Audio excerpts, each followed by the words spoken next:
Welcome to another edition of the International Leadership Podcast. My name is Joe Beauchamp. I am your host today. I am the president of Beauchamp Team Growth Solutions. We help business leaders to grow their companies. Today, I'm super excited. A special guest and good friend of mine, Kyle Griffith. Kyle is the head of a company called NYBB, does mergers and acquisitions. So a network called the M&A Network for, that would be spelled out. We're going to put that on the screen, the M&A Network. Kyle's a great person, great business leader in the community. Looking forward to having you and talking more with you today on the show here. Kyle, why don't you say hello to the audience and introduce yourself? Joe, it's a pleasure to be here. Thank you so much for inviting me in your podcast. It's a long time coming. We've been talking about collaborating and sharing our respective knowledge, and I'm just happy to be here to share with your community. You're doing some awesome things. Leadership is a very, very important topic, especially for those of you that are CEO and founders or in management, executive management position in your respective companies. So looking forward to jumping in. We're going to keep it fun and educational at the same time. That's the plan. So give us a little bit of background about yourself. When did you found the NYBB group, or did you partner with somebody when you started that? Tell us about how that started. We're going to jump right in. Okay, so. Yeah, so I've been an entrepreneur for as long as I can remember, and I got to a point in my life where I was looking just for a different business model, right? In my 8 years, I believe, before getting involved with at that time, the New York Business Brokerage, I had my own business ventures, and as a young entrepreneur, I'm just trying to figure things out on my own, just out there, just ignorance and fire. That's probably the best way to put it. Say ignorance and fire is better than knowledge and ice. I was just out there just trying to figure things out. And then I just got to the point where, you know what, if I can't beat them, I'm going to join them. Meaning as opposed to either starting a company from scratch or partnering in a new venture, let me look to buy a company. Let me look to learn from others who have built solid companies with extraordinary leadership, like we're going to talk about today. So I don't have to essentially recreate the wheel. A colleague of mine introduced me to business brokering, which is the process of selling a business. We represent a client who was looking to retire and help them sell their company. And I believed at the time that this would have been a good opportunity for me to learn about good business practices, what a good business looks like, how to grow a company, how to scale a company, how to prepare for exit, and also learn from these mistakes of business owners of what not to do in the process. So my first venture into my company was just that, to learn about business. So I became a broker, independent broker for that company. I worked with that firm for about 8 years, became top producer in that company. And I was landing opportunity to invest and buy the business. So it turned out my first investment was the company that I currently operate. We bought the company. We changed the name to the NYBB Group. My partner, Anthony, who's phenomenal. I've learned a lot from him. He's still with us. And I told him, hey, Tony, you're not going anywhere. Okay. We're going to ride this till the wheels fall off. Okay. So I dropped all my other business ventures over the years and just, hammered down and went wanted to learn this business inside out. So got all the various certifications, went to all the different conferences and just got involved. And I wanted to really learn the business of brokering deals. So I went from wanting to learn how to become a better business person to buying a business. And I just fell into the love of brokering deals and helping folks looking to retire and sell the business, finally, get unchained from their company. Right. And I think, correct me if I'm wrong, Anthony is also a Maxwell Leadership Certified trainer, speaker, Yeah. and coach, right? Didn't he get his actual leadership certification? Yeah, and he definitely exemplifies that. I mean, he's a great leader. Learned a lot, done a lot from him over the years. And yeah, he is a coach. He is a coach, definitely. Maxwell. Yeah, that's awesome. So what were some of your struggles that you went through, and how did you overcome them? Like what if you could give advice to, other people that are, let's say, 20 years younger than us, and they're, similar in their, career journey, what would you tell them as far as overcoming their struggles? So I only could talk from my personal experience and what I've learned. Joe, you have kids, right? Just like I do. Yeah.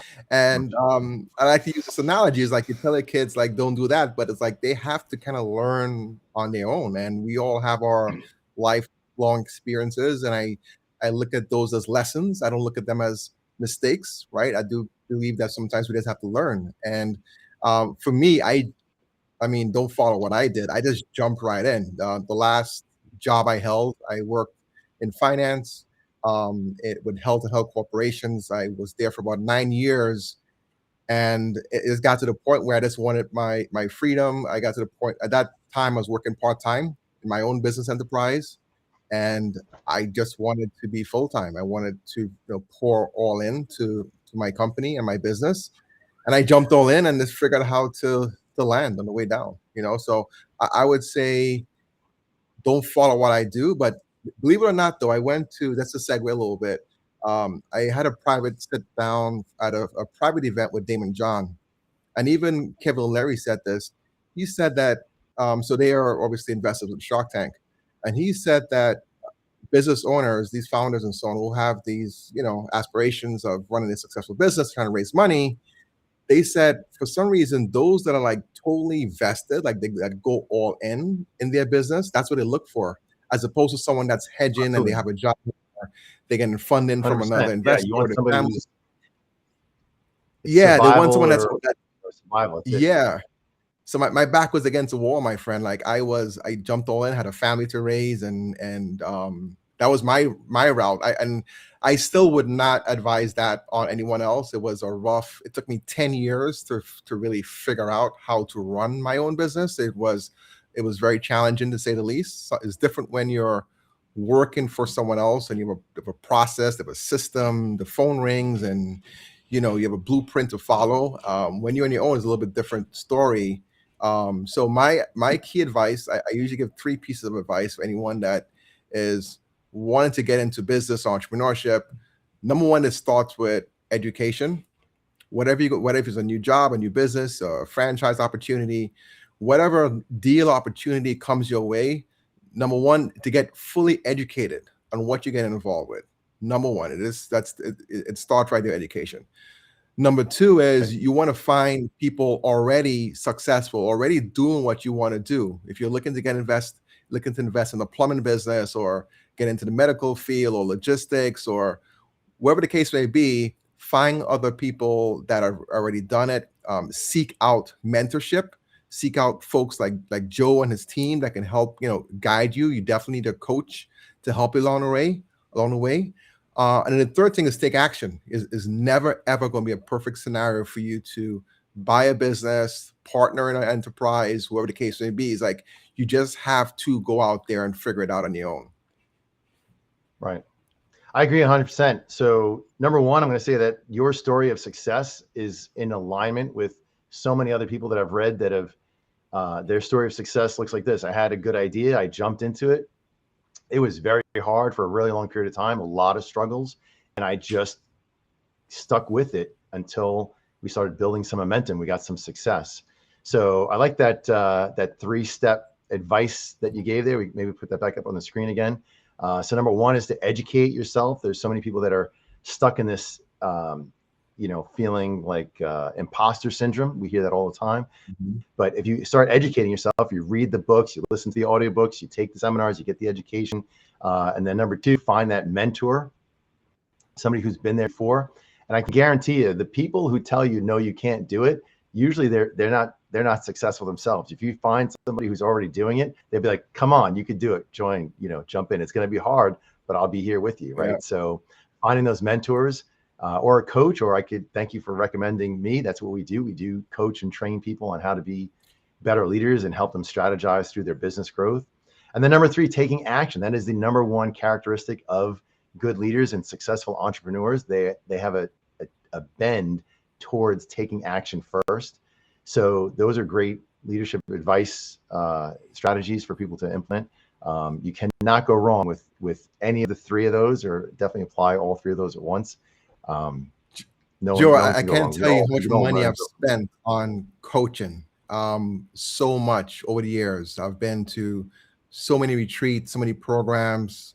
I've hired some very expensive coaches in my years, and I have to tell you, it definitely has shortened the entrepreneurship and business curve. That's being there with someone who has been there, done that. When I first got into brokering deals, I coached with Tom West, who is the godfather of business brokerage, and he gave me some great insight. And I'll tell you one thing, actually, I've been always very driven to do my own thing. So when I first got into brokering, I was like, you know what, I can do this. So the colleague of mine that introduced me to brokering deals, they recruited me to open an office. So before I was at MIBB, I actually started my own, not my own company, but a division of another company here in New York. And right. So I was mentoring with Tom, and it's like, hey, what are you doing? You don't know anything. You don't know anything about this business. And I'm all the way in Yonkers. I'm like listing these deals all over. And I just took a step back, said, Kyle, you need to, the same 3 steps, Joe. I went back, I need education. I need to take a step back and then find people that are already doing it. So I joined the International Business Brokers Association. I joined the New York Association of Business Brokers. And then I interviewed with 3 companies, 3 of the top companies at the time in New York that were doing deals, the same thing, seeking out mentorship, right? I landed with NYBB, New York Business Brokerage at the time. But yeah, the coaching is important. It has helped me so much in my career. Well, thank you for the plug for the coaching. It does work. We know that it gives people the ROI, and it shortens that learning curve, right? So why make the mistakes if somebody else made them already? I will say that I have clients that will say, Joe, I'm thinking about this, but I'm just not really sure. I'm gonna go do it. Run with that idea. That's a great idea. That's exactly what you should be doing. Run with it, right? But they just need that sounding board. They just need to, bounce it off somebody and get that go ahead from somebody who's been around. I've worked with hundreds of business people over the course of the years. I've got so much background of being in the business world for 3 decades now. So to be able to tell somebody, that idea is a great idea, go run with it. And then other times people will tell me an idea and I'm like, that really doesn't sound like a good idea. And I totally understand why you'd like to do that. I just got to let you know that it's not legal to do that. So we're not going to do that because it's against the law. Right. So, and they just may not know it sounded good. They just didn't know that they couldn't do that. So, so some of that, knowledge, background, experience, helps out quite a bit. And we would never, like, if you think about it in sports, you'd never bet money on a team who didn't have a good coach. Right. So it's the coach of the team that really makes the difference in how that team performs. And it's business coaches are there to help businesses be successful. That's why the process works. So thank you for that. Thank you for that plug. It does work. Tell me a little bit more about the M&A group. Like, at some point in time, you decided, like, give us a timeline. You decided to buy NYBB, and then was it after that you decided to launch the M&A network? So prior to NYBB, I had my previous business endeavors, other companies I had, and then I stopped everything cold to really focus on my craft, to take classes and get certified. So I'm currently a certified business intermediary, and actually just got my master's. So I got my master's CBI, Master Certified Business Intermediary designation. Working on another one as well. But what happened about 8 years in, I got the itch to kind of go back into entrepreneurship and start another company. But this time with tools and resources and this knowledge of experience of being in business. So I tell folks not to segue, but I think this is important. A lot of people come to me and they ask me about, okay, well, should I buy or should I start a business? And I do believe if you're brand new, like you're a young entrepreneur trying to figure things out, go work in that plumbing company, go work in that hardware store, right? Go work in that janitorial supply business. learn the business inside out, right? Befriend the owner, get close with them, right? Make you operate in that space before you try to recreate the wheel and try to start a business on your own. So Right. for me, that's kind of what I did. I learned under my partners a lot about the business. Plus, I've got a lot of mentorship along the way, and I got to the point I felt I never had lack of confidence, but I felt so more empowered that I think I'm ready now. So why I started M&A Network? So prior to starting M&A Network, in our business is all about referrals, right? Right. The type of deals that I'm working on, typically I'm referred in. I get almost all my clients from either an attorney or wealth manager or a CPA that's working with someone that's considering an exit, and they call me in. So I was going back to my partner Tony. True story. I say Anthony's like very good at getting referrals and making connections. I said, tell me like what you do, what's the secret sauce. So he said, hey, you know what? I do these breakfasts. So people love to eat, they love to connect, they love to network. So I reach out to my professional networks and I invite them in for breakfast and lunches and so on. So I just started doing that, but my brain just kind of operates a little bit differently. Like when it comes to things, I don't do things halfway. Like I like to put a process around how I do things. So I just took his idea and just went crazy with it. And initially, I started off doing the breakfasts and the lunches and so on. And I was mentoring with someone from KPNG, um, and I was about a year and a half in to, at the time it was called the M&A Alliance. I was about a year into it, and I was telling him, hey, I'm bringing all my inner circle. So what I did was I went to my top referral partners, people I'm very close with, that I work closely with, or have our desks just really connected, and they also had their internal circles as well. So I created this network with my immediate people, and we were doing these events. And my mentor at KPMG said, Kyle, like, what you're doing is you're kind of like opening up your inner circle to people that don't really, how to put it in a nice way. It's like you want to protect those relationships that you have. You've worked a lot of time, Right. develop a reputation. And, I think what you're doing is value. So he told me this story, Joe. Check this out. So forgot the gentleman's name. I should know his name, but was a former governor of Better Texas. not know the name. Don't give us any details. We keep that confidential. So former governor of Texas. You could probably Google the story and look it up.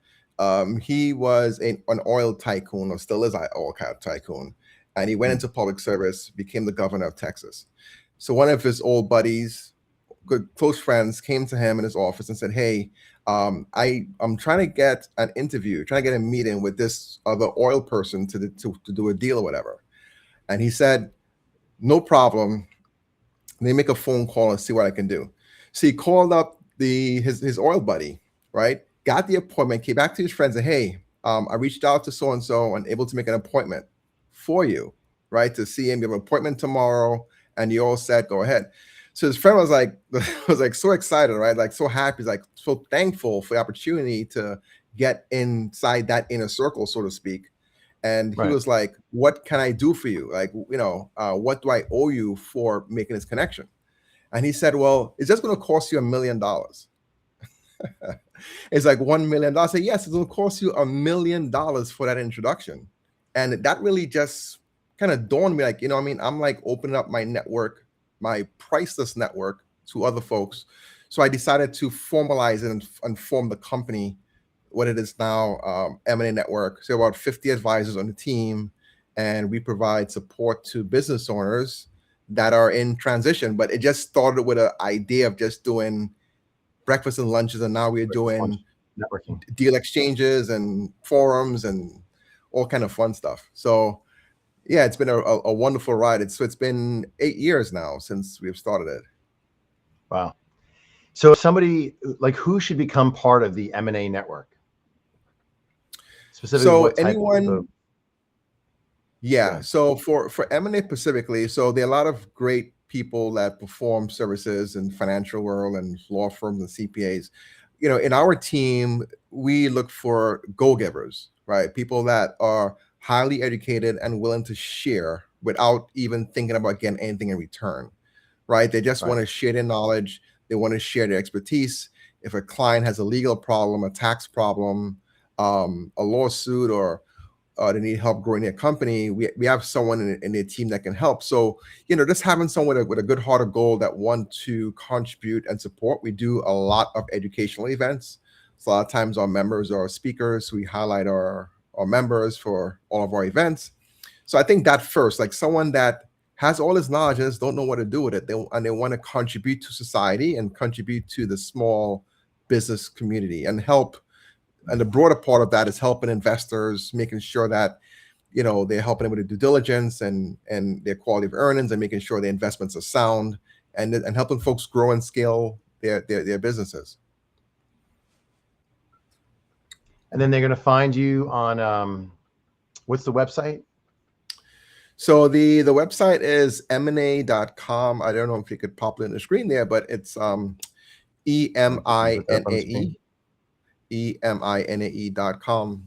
Or you could just Google my name. It probably should populate somewhere, Cal Griffith. And actually, matter of fact, you just go to my website, calgriffith.com. I believe I have a link to M&A on the website. I didn't even know you had your own website. I know that. Well, it's funny, Joe.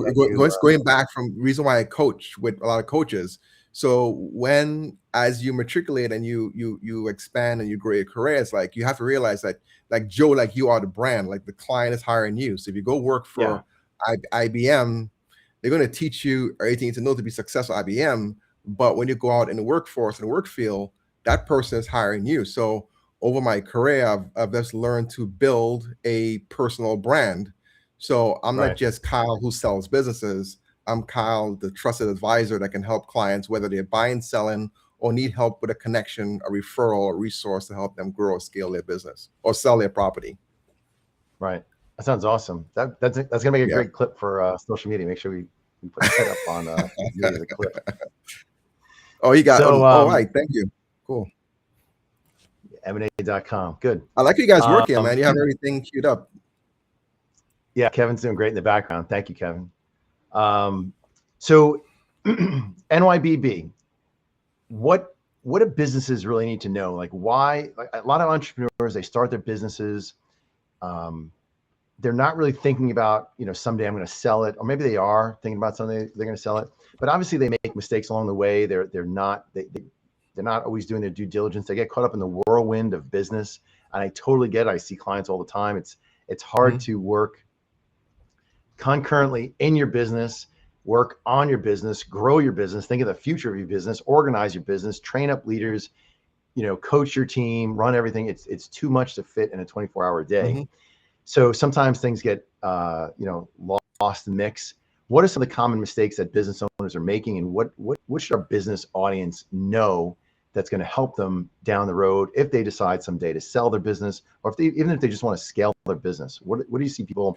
I'm going to give you I'm going to give you the biggest one that can help anyone that's listening to this podcast make their business $1 million or multi-billion-dollar company. I'll say the biggest mistake. And before I give away the nugget, I'm just going to give you the credibility around this nugget. So we have been selling companies for over 23 years, right? There's some people there's a buyer at the end of these sales that buy these companies, and there are buyers that did not buy. So when I bring a company to market, right? Like right now we have a metal distribution company, right? We have had over 300 buyers that are trying to buy this one company. We interview all these buyers, the majority of them. Some of them don't get to the interview. Some of them don't get to the interview, but we have conversations. So years and years and years of conversations. We have thousands and thousands of buyers in our database. And they ask 3 questions primarily. If you condense all the data, all the questions from these buyers, it comes down to these 3 major things. And one of them right now has been a very, very hot topic. So one thing about any business owner that's want to sell their business, get prepared for exit or exit at maximized value, is to make themselves transferable. We are all expendable. We all can be replaced. And some of us, we have big egos. Hey, no one can cut here as good as I can. No one can unplug sinks. as good as I can. No one can remove that crown or whatever, right? It's like we feel we are the best when we are actually not. Like at some Right. point, the student becomes the master, right? There's Right. people, there's kids, there's folks coming to college, young entrepreneurs that are better than you and I 10 times over. So the issue is though that a lot of business owners that are very successful, they still have a mindset of an employee. Because think about it, when you're in a job, you don't want to train the next person, right? You want to make sure that there's no one else could do your job as best as you can because you're trying to secure your role in that job. So you're kicking butt in that role because you don't Right. want to be replaced. And there are some business owners that have that same mindset. Like they just want to Right. like with the reins. No one can do it better than I can. So I'm going to send an email. I'm going to do this because if I have to train someone, it's going to take too much time. So one of the Right. biggest questions we have, who is the management? Who is the key personnel? One question we get a lot is, when was the last time the business owner has taken a vacation? As a different way of asking if there are key people in the business, because if the owner, I give you a bunch of real stories. I'll give you a story. I had a meeting this past week with a HVAC company, and they do plumbing and heating and that sort of stuff. Right. This particular owner is the business, and he told me on the phone, he's like, "Hey, when I go into business, it shuts down. It's like if I get a call, I have a buddy plumber that goes and does a job. So that's revenue out the window." So I would say the number one goal is to, start taking things off your plate, take some chips off the table, figure out what you don't like to do, what you're not good at, and see if someone else can come in. A lot of buyers are looking for key personnel, key management, businesses that can run and operate without the need of the owner being there day to day. If the owner can take a vacation and come back and there's a big party and or the building is on fire or something happened, it's a problem. So we don't want that happening. Yeah. Key strategy: go take vacations and see what happens. Company. If you can't, it's not. Something funny. Go ahead. So a lot of people will think, well, I'm not really looking to sell my business, but you also can't scale your business, right? You cannot grow your business if you are the business, if it's not operating, if you're not there, if you cannot take a vacation and trust your people to do 98% of the work, you don't have a business, you are the business, and that's not scalable, right? There's only so much time, energy, and effort that somebody has that they can put into their business. And we usually find that those businesses grow and then they stagnate until they can start developing other leaders underneath them, which is what we do as a business, is we help those leaders to then develop the skill set of the other leaders underneath them so that now the company can carry the weight and the owner can hopefully move on to bigger and better things of growing their business, connecting with clients, going on vacation, go play golf, do whatever kind of thing, retiring, selling the business. The business is going to run perfectly well without them because we've developed a team of leaders who all have the same vision. They're on the same mission. They're moving in the right direction. They all have the same value system, and they're all able to carry the weight. They know how to make decisions, and they make decisions, and those are the right decisions for the company. So with or without the CEO, founder, business owner, that company's running, right? So that's the key to scaling, and that's the key to selling, because nobody wants to buy a business that when you leave, the business falls to the ground. Like, why would I invest in a business that's just going to end up failing, right? Yeah, that's one of the number one things. I mean, there's a long list I can go over to you in your program, but that's one of the biggest things, and think about it, whether you're just looking to sell or not, you do want to have a quality of life and not be a slave to your company. This same particular gentleman, he actually wants to sell because he has grandkids. So it's him and his wife that's in the company, and his wife does like the bookkeeping, all the other finance and stuff. And so the wife actually could work. So he's a plumber, so he has to physically go into the jobs.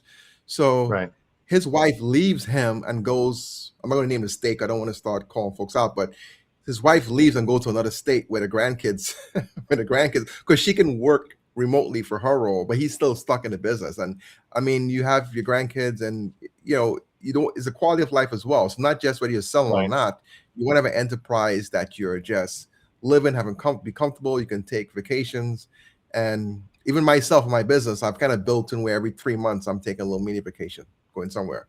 Yeah, do it. I think you just went away. Yeah. You just had a birthday, right? You went away for your birthday somewhere? Actually, believe it or not, this birthday, unfortunately, I had a death in my family, so I'm going to I'm make sorry. up for it for my next one. But yeah, I believe we need life is worth living, right? And we don't want to Right. wait till we're 70 and 80 and we want to retire at a late age, and now you're not physically able to enjoy everything life has to bring. So I read, I Right. forgot a book. I think it was Far Work Week. I think I read in that book where just take mini vacations, kind of build that into your routine, and you come back to work refreshed. And it also empowers, we talk about leadership here, right? Also empowering your team, and that you have faith and trust in them, and you obviously have left them with the right skill sets and knowledge and systems to execute. It just creates better morale, that the boss is not Right. on top of things and micromanaging and driving everyone crazy at a job. Yeah. Better company culture. Just to highlight Tim Ferriss, 4 Hour Work Week, great book. Yeah. I read that book, made some changes in my own business. Definitely huge changes several years ago based upon reading the 4 Hour Work Week. I don't have a 4 Hour Work Week, but the concepts are usable. I think they're usable for everybody. So, Yes. Yes. what other kind of things should business owners look for when looking to, let's say somebody wants to sell their business? What should they do other than just call you directly? Like, what should they do? Any steps beforehand? They call you, they work through it, or what's the first thing you would tell them when they do call you? Like, what should people know? So that's an excellent question. So usually I'm called in when there's a crisis, right? Because when we are growing our business, we're always thinking of what the end is, but no one really wants to really make the plan for that exit. So we are there, we are growing our company, we are building it. So I'm usually called, unfortunately, when there's a death in the family, or the parent that's running the business is disabled and now the kids are taking it over. Or in the case of Right. this gentleman, he has grandkids and he's missing his grandkids and wants to, he wants to sell the business. I Right. could give you, And his wife countless too. stories. Right? His wife's in another state. That's not a I, great I had a I had marriage a situation. crazy deal I was working on, a large deal I was working on, and yeah, crazy story. They were getting divorced, and we actually had to put the whole deal on hold because of that situation. But Wow. yeah, so I think so. Right now is predictability, right? We are living in a lot of uncertainty currently. Right. Buyers and the banks who are financing these deals, they want to see, you know, predictable revenue, predictable income. They want to see consistency across the board. So sometimes, some companies have big peaks. Like for example, during COVID, right? All the companies that was like selling masks and all the PPE stuff and water, they had a big peak, but that's not consistent, right? So Right. sorry about that. Sorry about that. So for a business owner, you want to create a model that you can have some recurring revenue. So if you are providing, let's say, tools, maybe if you're selling tools, like say a hardware store, maybe have in your store an option to lease tools. Like for example, you go to Home Depot, right? You can lease a lawnmower, right? You can Right. go if you're moving, you can rent a truck, and you want to see in what part of your process you can create predictable revenue. For example, for your business model, just think on the fly here, like this recording is of value to someone, right? So creating an opportunity where they pay for a subscription and they get access to the recording. So another way of creating a predictable and recurring revenue stream. Back in the day, you would just pay for QuickBooks. You have QuickBooks Desktop. Now it's it's a subscription. Almost everything we do now is subscription based. So Subscription based. seeing Yeah. what part of your process or part of your business model that you can create, you'd have maintenance contracts or service agreements and so on. That's actually a big function of creating more value for your business. Got it. What about Yeah. like mergers and acquisitions, right? So not just people just trying to sell their business, but somebody wants to expand. And I hear a lot of people, when I ask them about their growth plan, they've got pretty aggressive growth plans, and they plan to do a lot of that growth by merging with other companies or acquiring other companies. What are some pitfalls that people should avoid in doing that? Strategies that would help them to navigate that without as much Or from a buyer perspective or from a seller perspective? From a buyer. I can give you So, both. so we talk about sellers. Hmm. Get yourself go on vacation. Yeah. Document everything so that we have a predictable, revenue stream that the banks can look at and we can predict it. Right. Develop your leadership team so they can survive without you being there. That's on the seller side. Yeah. But on the buyer side, so now I'm looking to buy another business, or do a merger with another business. What are some things I should be aware of, or how should I go about doing that? Yeah, I love the real estate model. A lot of people can relate. You know what they say in real estate: you make your money when you buy, not when you sell.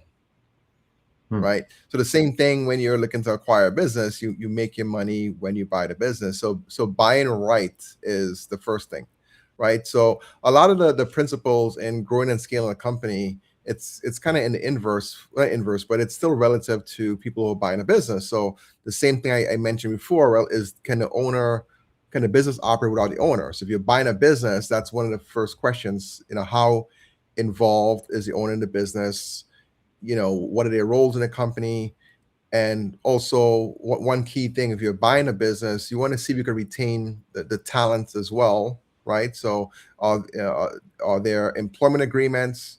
So think about it, right? Business owner have been in business for 20, 30 years. They have some key employees that are very loyal to that business owner, right? Who knows, when they sell the business, those employees are like, you know what, I was only here because I like Joe, but Joe is gone. I'm going to work, I'm not going to work for anybody else. I might start my own company now, right? So for the buyer is Hmm. understanding the makeup of the morale and the talent and the what are the goals of those employees. I've had many a times where I'm consulting with clients, and one of the questions we ask is, does any of the employees know that you're selling the business, or are there any family members in the business, any long-standing employees that may have vendettas, any employees that may feel they have a stake in the company? Because those employees has happened to me a couple of times where employees themselves have sabotaged deals. As a Right. buyer, you want to be able to interview or get some data, and there's some software where you can do anonymous surveys and assessments. So if owners are, let's say you're approached by a buyer to sell your company, and the buyer want to get some information on on the employees, it's a good practice. I'll kind of flip the script a little bit because it works for both sides. Is for you as a business owner to have assessments to assess your talent, right? And with that, you get a feel for who's in your team, who are you're talking about the right person, right seats, right? So the buyer is going to want that information. So I come to you, I'm buying your company, and I say, hey, can I see the last report from your team? That's going to help, right? So you want to get to know if the owner step away. You want to understand the personnel. Are there any stay agreements, any employment agreements? You're going to make sure you're buying the business that these employees stay with the company. Another thing you want to be aware of is, for example, a lot of times companies don't even own their own intellectual property. So like when I created M&A Network, I had the person who helped me with creating all of my marketing assets make sure I have the rights to all of the assets within my company. Or if Hmm. you have Right. created proprietary software, right? Sometimes you're held hostage because you probably couldn't afford to build it out yourself or hire a company. So some of these companies, they hold you hostage. And a good example of that is websites. A lot of website designers, they have you take control of your domain, and they have it on their server. And when you come to sell a business, you can't, because you don't have control of your own website, your own intellectual property. So Hmm. when it comes to buying a business, there's a lot of aspect of due diligence that you need to review, from the HR operations. I'd even talk about the financial due diligence, right, which is a huge thing. So understanding the numbers, understanding benchmarks. So uh, two companies that are making $10 million in revenue, even though they're both generating 10 million, are they valued the same? Probably not, because one Right. may have more profitability. They may have more transferability from an owner perspective. They may have a better team, more efficiency. And also, I can talk a lot about this, just so you know, but also what's getting really hot topic right now, we've been doing a lot of seminars on this, is AI. have you adopted native AI into your business enterprise? And do you have what's your compliance around that? Do each employee have their own AI bot, or do you have some, a company guidelines when it come to AI? Are you utilizing AI to improve efficiencies in your business, or can AI even be incorporated in your current infrastructure? Right. So Hmm. it's a lot as a buyer that you have to assess, and that's why a lot of these buyers and private equity groups, they look at hundreds of deals, right? Same way if you go into buy a car, you're going to go to multiple dealer, and these dealers are going to have different cars for you to look at. So you're shopping around. So they're coming with a Right. wealth of experience. So you, Mr. Seller, if you're selling a company, you are at a disadvantage because this buyer has probably spoken to 10, 20, 40, 50 sellers already. They know what to ask, and they know how to read a temperament. So I always recommend folks, you want to engage with a firm to help you prepare for the time that you want to exit, so you can exit on your terms and at maximum value. Have you had any businesses that private equity is interested in them, but also maybe another company that does similar stuff is also interested? Have you ever had like a competition between those two sources to purchase a all business? all of the time. We just sold a pool company to, well, that was a strategic, sorry. We did a commercial kitchen and repair business. In that deal, the multiple that we had was at about 5 times.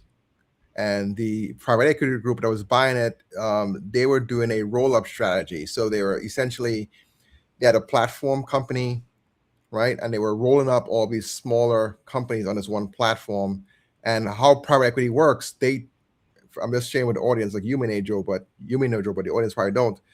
Their goal is to buy companies at a certain multiple and sell it at another multiple and make money in the margins. So a lot of times let's say, would buy a company at 3 or 4 or 5 times multiple, and it will sell at 7, 8 times multiple over after about 5 years, or sometimes a little bit more than that. But normally they hold a company for 5 years. So part of our interview process, we got to find out that this was the last piece of their cog. This was the last piece that they wanted for their platform, and they were already in conversations to sell the platform. So we end up selling the company, instead of for 5 times multiple, at 7 times multiple. So yeah, our goal is to create leverage for our clients and create fear of missing out for the buyers. So what's Right. going to happen if this company, this group, if this private equity loses out in this deal? Guess who's going to buy it? Another private equity with a platform of similar intentions, and now they're going to be competing. So if they don't buy the Right. business, this business could potentially become their A competitor, competitor. right? Right. So yeah, so for our goal is to create that leverage and create that, have multiple offers to drive the price, but more specifically find the right fit. Usually this boils down to which company is the right fit that can follow your philosophies and take what you have built and take it to the next level. If when these companies sell, I don't know how much you follow up with them after that, but how effective is private equity in, like, it kind of makes sense that if a bigger company comes in, they've got a lot of experts, they've got the whole back office stuff, they have systems that work, they've done their research. So theoretically, any company that private equity would take over would become a better, more efficient company. But I also hear that that's not really the case. So what is your experience with that? Do they get better? They never really realize all the benefits of having maybe a leadership team and marketing place and all the other stuff? Or what's the Yeah, real it's scoop? it's a mix. It's a mixed bag. I mean, every investment has some element of risk. So I've been in deals where, like I mentioned about the stay agreements, like where employees just quit, right? They just either wasn't a good fit, they went off, they went to the competition, they went somewhere else. There've been cases where not all the contracts, like we sold a mobility company that did work for the VA. Not all the contracts were renewed, but that's a risk they take. So private equity, when they assess the business, they have the margin for error, so to speak, right? So they Right. anticipate that there's going to be a dip in the business. So once that fits their model, they go through it. They're looking to, see what's going to happen after they've gone through the initial acquisition, right? So this will be the third nugget for your audience, right? So I gave the nugget about replacing yourself, nugget about having recurring revenue. The third nugget is, what's your growth strategy, right? So it's great you have done 10 million. I mean, that's fabulous. Are you in a business market where your business can do 20 million, right? Are you a $50 million business? Because that's how private equity look at it, right? If you have been stuck at 10 million, there's probably a reason why you've been stuck, right? So the goal is to understand your market, understand what drives your market, understand, how much market share you can capture, how much you can grow your business. And you don't have to necessarily execute the plan. You just have to have a blueprint. It's like when I was in the Goldman Sachs program, that's one of the classes that they actually teach in the program, right? To just do a market study, to see what the market is. Maybe you're in the wrong business, right? Maybe you should sell your business or get out of it, right? Because if your business model is that you only can make 500 grand, and that's not all you can afford to fund your retirement, maybe you should be in another business. So the point of the matter is, what's your growth strategy? Can your business get to 10, 20, 30, 40 million? Because on the buyer side is the same way. If you're going to invest in a property, right, you want to see, okay, well, how is that property going to appreciate over years? Or what improvements can I make in this property? Either remodeling the kitchen, landscaping, build a deck. Like I paid, $1 million for this property. I want to sell for 2 million. What improvement make this sell the property? If it's where they can't make that spread, it doesn't make sense to buy the property. So the same thing with a business can be improved. That's why the exit planning process is so important. A lot of business owners say, hey, I don't want to do a valuation. I don't want to pay for a valuation. But without a valuation, you're not going to know, if you can't measure your performance, how you can know where you're going to be at, right? Or where you want to be at. So we do the valuation first, assess the business. Okay, business, Mr. Seller, is worth 5 million. However, if you execute this, and this, if you make yourself replaceable, if you create recurring revenue, right? And if you have a growth plan, every dollar that drops down to the bottom is a multiple applied to that, right? So if there's a way that you could increase your bottom line by $1 million, and the cap rate, the multiple for your company is 4 times, right? Would it be so hard to work extra year in a company to build up to make an additional 4 million? Like when they start seeing those numbers, it start making sense. So then, let me get a valuation. Let me see what I can do, right? So as a buyer, the same thing. Like, what's the opportunity for growth in this business and this particular sector? Is it saturating? Is it constrict? Like, what's the game plan here? Like, are you buying into a business that can be grown? That's awesome. And I just want to say to the listening audience, that's exactly what Beauchamp Team Growth Solutions does, as far as helping those companies to scale that way. Of course, you've got a team of advisors as well. You got to expand the mind, Joe. We got to expand these minds. It all starts with leadership, right? And even if people who they're not planning on selling their business, this is the answer to scaling your business, right? People, I can't tell you how many people, they don't track all their numbers properly. They don't have all the systems in place. Their businesses are not scalable, and that's why they plateau, right? So I've grown with my own, grit and muster to a certain amount, and then I start to plateau because I've reached my limit, right? But when when you get a coach in there, now we start delegating that off to other people, creating systems, you get everybody moving in the right direction, everybody carrying the weight, and now the company's able to grow again. And we record those numbers and we create that scalability and literally that sellability. So I should value my my services higher, knowing the increase in ROI. You should. I'll tell you a story that's going to help your listening audience. So I'm speaking from personal experience. So my company, we tried to do it on our own. We tried. So at the time, it was 4 partners in the company, and we have 4 different minds, and even though we have one North Star where we want to take the company, we all have different ideas and different things we want to see get done, right? And we tried really hard to do it on our own. It's not until we brought a coach in. So we spent a lot of money for a coach to come in, help clean up our structure, and we had a whole chart to review to assess our team. We established KPIs. And when we did that, we actually had that up to that time our biggest year in the company, and biggest year as far as hitting our revenue goals.